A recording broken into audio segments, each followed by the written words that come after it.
أعوذ بالله من الشيطان الرجيم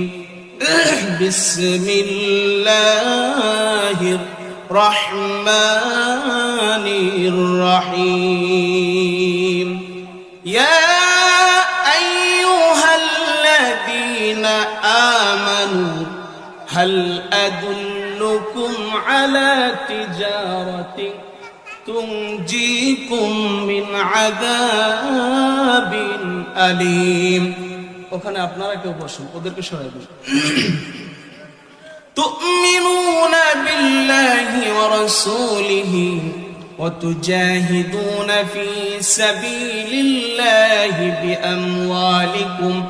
وأنفسكم ذلكم خير لكم إن كنتم تعلمون قل الله أكبر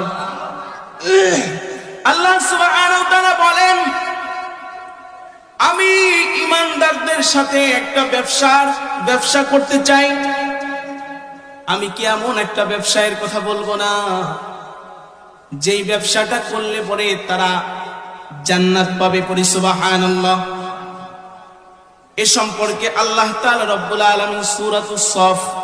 10 এবং 11 নম্বর আয়াতে বলেন সুন্দর করে আল্লাহ সুবহানাহু ওয়া তাআলা বলেন হে মুমিনগণ আমি কি তোমাদেরকে এমন এক ব্যবসায়ের সন্ধান দেব না অবশ্যই তোমাদেরকে এমন এক সন্ধান দিব যা তোমাদেরকে যন্ত্রণাময় শাস্তি থেকে রক্ষা করবে পড়ি সুবহানাল্লাহ